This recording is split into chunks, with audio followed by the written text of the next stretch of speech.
विधान बुलंद रहे। लेकिन आज संविधान को बदलने की कोशिश की जा रही, किनके जरिए? मनुस्मृति के जरिए, मनुवाद के जरिए, भगवाधारी करप्ट लोगों के जरिए से। और सबसे पहले वो टारगेट किनको बनाए हैं? वो जानते हैं कि हमें 26 जनवरी मिली है टोपी दाढ़ी वाले की कुर्बानी की वजह से। और टोपी दाढ़ी वाले कहाँ से पैदा होते हैं? जहाँ पर कुरान की तालीम दी जाती, जहाँ मकतब होते हैं, जहाँ पर मौलाना हुफ्फाज़ कराम बैठकर अपने बच्चों को तालीम देते हैं। आसाम के अंदर 350 से अधिक मदरसे बंद कर दिए गए। सरकार के फंड से उनको तनख्वाह दी जाती थी। आसाम के मदरसे, वहाँ के मिनिस्टर ने कहा कि जब मदरसों के अंदर कुरान करीम की तालीम दी जाती है तो हम भगवत गीता को भी नाफिज करेंगे, नहीं तो हम मदरसों को फंड नहीं देंगे, इन मदरसों में ताले लगा दो। 300 से अधिक मदारिस बंद किए गए। उत्तर प्रदेश के अंदर भी कोशिश की जा रही है वहाँ के मदारिस को बंद करने की। यानी मदारिस को बंद करो ताकि टोपी दाढ़ी वाले कम पैदा होंगे और इन मुसलमानों की शरीयत कमज़ोर होगी, मुसलमानों का ईमान कमज़ोर होगा। अपना हक हुकूक लेने के लिए जो मुसलमान मैदान में खड़े हो जाते हैं। अब्दुल्ला सालिम कुरान की रोशनी में बोलता है, मौलाना साबिर साहब अहादीस की रोशनी में बात करते हैं, और दूसरे उलमाए किराम जो शरीयत की बात करते हैं वो बात करने वाला नहीं होगा। और इस देश में हम बड़ी आसानी से हम भगवा डहला देंगे इस पूरे देश के अंदर। मैंने कई जगह तकरीर में ये बात कही है। हमने कहा है कि जब अंग्रेज इस देश में आया था तो अंग्रेज के मुकाबले में कोई माए का लाल खड़ा नहीं था।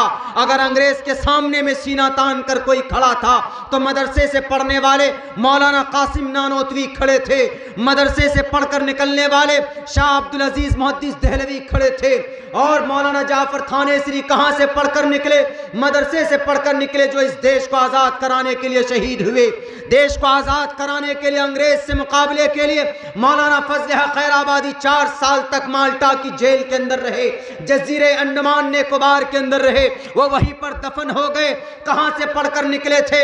बताओ आसाम के हुकूमत में बैठने वाले करप्ट लोगों, बताओ उत्तर प्रदेश के बेनीयत बेगैरत लोगों, मदारिस के ऊपर शक की निगाह से अपनी निगाह डालने वालों, अगर उलमाए किराम नहीं होते तो ये भारत आज़ाद नहीं होता था।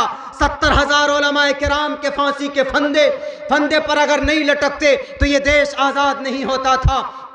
बड़ी लंबी तारीख है। तोप के सामने में खड़े होने वाले शेखुल इस्लाम हुसैन अहमद मदनी कहाँ से पढ़कर निकले? मदरसे से पढ़कर निकले थे। हाफिज जामिन शहीद कहाँ से पढ़कर निकले? मदरसे से पढ़कर निकले थे। मौलाना अब्दुल रशीद गंगोही कहाँ से पढ़कर निकले? मदरसे से पढ़कर निकले थे। और सर सैयद अहमद खान कहाँ से पढ़कर निकले? मदरसे से पढ़कर निकले थे।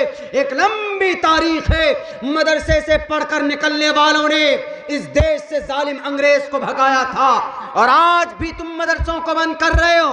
कर लो मदरसे को बंद, तुम्हारे भीख की जरूरत नहीं है हमें। हम अपनी 2 रोटी खाते हैं, 1 रोटी खाएंगे, 1 रोटी मदरसे के अंदर उस्ताद को भेज कर देंगे, हम अपने मदरसे को चलाते रहेंगे। क्यों? अगर अंग्रेज के बाद अब चीन जापान वाला अगर हमारे इस देश में हमला करता है तो सुनो आसाम हुकूमत वालों, उत्तर प्रदेश के करप्ट लीडरों, सुनो, अगर सबसे पहले चीन जापान की फौज से मुकाबला अगर कोई करेगा तो वह सबसे पहले मदारिस से पढ़कर निकलने वाले सर पर टोपी और दाढ़ी वाले उलमाए किराम ही होंगे जो उनका मुकाबला करेंगे, तुम्हारा फौज नहीं होगा। क्यों? इसलिए क्योंकि जब देश पर कोई बात आती है दुश्मन की तरफ से तो उलमाए किराम अपनी शरीयत पर नहीं बल्कि ये कहकर आगे बढ़ते हैं कि ये दुश्मन हमारे देश पर हमला करने वाला है, इसीलिए हम इनका मुकाबला करें। अंग्रेज़ों से ऐसा ही किया। मौलाना हुसैन अहमद मदनी ने फतवा दिया अंग्रेज़ के फौज में कोई दाखिल नहीं होगा, फतवा दे दिया। मौलाना जौहर ने कहा कि फांसी लग जाएगी हुसैन अहमद मदनी, उन्होंने कहा कि फांसी तो दूर की बात है। अपना संदूक खोला, निकाला, सफ़ेद कपड़ा सर पे बांधा, कहा ये मेरा कफन है, ये मैं लेके घूमता हूँ। ये होते हैं मदारिस के फुजला जो पढ़े हुए होते हैं। अगर पढ़ा लिखा तबका समाज होगा तो इंशाअल्लाह हम कहीं, अभी एक बिल आया, आप लोग परेशान हैं, ये किसान बिल क्या, किसान बिल क्या, बहुत से लोग नहीं जानते हैं।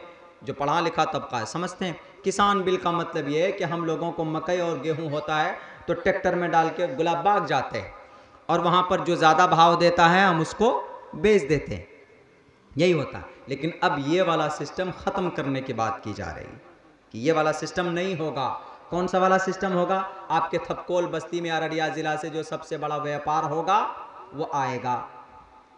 गेहूं अभी आपने नहीं बोया है, 3 महीना पहले आके कहेगा कि आप गेहूं कितना उपजाते हैं? कहेगा 15 कुंटल। अच्छा, तो 6 महीने के बाद गेहूं का सीज़न आने वाला है तो आप 15 कुंटल गेहूं हमको दीजिएगा और गेहूं की कीमत उसी वक्त तय कर लेगा। 6 महीना पहले अभी बीज भी नहीं डाला, पहले से नाम रख लिया बच्चे का वजूद नहीं, अम्मी के पेट में कोई नामो निशान नहीं, पहले नाम रख लिया मंगला चंगला तो होगा, बेवकूफ़ नहीं कहेंगे उसको। तो वही है कि 6 महीना पहले आएगा, सेठ तय कर लेगा कि 15 कुंटल गेहूं हमको दीजिएगा। क्या कीमत होगी जी? 1000। चलो 6 महीने के बाद जब गेहूं तैयार कर लिया, पता चला कि 1000 नहीं, अब कीमत है कितना? 1500 रुपये। तो किसान का तो चूना लग जाएगा ना। ऐसा कानून आया, जबरदस्ती वाले कानून। खैर, मुझे उधर नहीं जाना है, मैं तो आप लोगों को ये कहना चाहता हूं कि अपने अंदर मानवता पैदा कीजिए, अपने बच्चों को एजुकेशन दीजिए, तालीम दीजिए। अगर हमने नहीं दिया ऐसा तो मेरे भाइयों, हमारी शरीयत, हमारा इस्लाम से हमने कुछ नहीं लिया। हमने एक मंत्र पढ़ा था वहाँ पे, यहाँ ना पक्ष बातें कुछ राखों, वैद पुराण संत मत भाको, तबलक जो सुंदरम चाहे कोई बिना मोहम्मद पार न कोई। मोहम्मद की ज़िंदगी के बगैर कोई कामयाब नहीं हो सकता। अब मोहम्मद दुश्मनों पर कैसा आरोप डालते थे? जैसे आरएसएस, बजरंग दल, शिवसेना, वीएचपी, विश्व हिंदू परिषद, अखिल भारतीय परिषद, ये इस देश के मुसलमानों के एंटी माने जाते हैं। आप इनका दिल कैसे जीतिएगा? तलवार लेके, नारे तकबीर बोलकर नहीं। आप इनका दिल जीत सकते हैं प्यार से, मोहब्बत से। आपके गांव के अंदर अगर आपका कोई दुश्मन है तो आप देख लीजिए, आपका कोई दुश्मन है तो आप कभी भी मिलता आप उसको सलाम कर लीजिए प्यार से। एक न एक दिन वो सोचेगा कि मैं तो इसको हमेशा से जेल भेजने के चक्कर में लगा रहता हूं, लेकिन ये जब भी मिलता है बेचारा सलाम करता है। कभी ना कभी दिल के अंदर उनका रहम आएगा, नरमी पैदा होगी। मेरे भाइयों, ये तरीक़ा था मोहम्मद रसूलुल्लाह का, हज़रत अली का, उस्मान का, अबू बकर सिद्दीक का, जिनकी अच्छाई बयान किया, चतुर्भिर भरात्रि भिरदेव करिष्यामि कलिक्षयम्। इतनी अच्छाई थी कि वैद का जो ईश्वरीय ग्रंथ माना जाता, उनके साधु संत मजबूर हुए कि अरे नहीं, भले ही अबू बकर है, उमर है, फारूक है, कोई भी है, लेकिन अच्छाई उनके अंदर कूट कूट कर भरी हुई है, इसलिए अपने ग्रंथों में उनको जगह दो। ये तो आज के अनपढ़ गंवार लोग जो कुर्सियों में बैठ गए, वो आज मस्जिद के मीनारे तोड़वा रहे हैं नमाज और अजान के नाम पर। अजान गुनाह नहीं, अगर अजान गुनाह होता तो चलापी भविष्यति जनुमम बिना कोलम च पश्वस्ते शाम भक्षयामतामम मुसलने व संस्कारा कोशेरी भविष्यति तस्मान मुसलवंतो ही जातुदरम दूषका। मध्य प्रदेश के लोगों, मीनारे तोड़े तुमने क्यों? क्या अजान दी जाती है यहाँ से? अजान अखीर कलयुग के अंदर अंतिम अवतार देगा। तुम्हारे भविष्य पुराण के अंदर ये बात कही गई। उच्चलापी, what is the definition of उच्चलापी? उच्चलापी का मतलब ऊंची आवाज से लोगों को बुलाना। और मोहम्मद रसूलुल्लाह ने वही तो किया ना। अजान में हम क्या करते? वही करते हैं ना, अल्लाहु अकबर, अल्लाह सबसे बड़ा, हय्या अल सलाह, नमाज की तरफ आइए, हय्या अल फलाह, कामयाबी की तरफ आइए। ये थोड़े ना कहते हैं कि चंगा मछली पकड़ने आइए, ये तो नहीं कहते, ये तो नहीं कहते कि आओ किसी का कत्ल करने के लिए, नहीं कहते। पूज्य प्रार्थना के लिए हम बुला रहे हैं, लेकिन जहालत इतनी है कि बस वो अल्लाह का नाम, कुरान का नाम, इस्लाम का नाम यूं ही लीजिए कि एकदम बिल्कुल बिदक जाते हैं।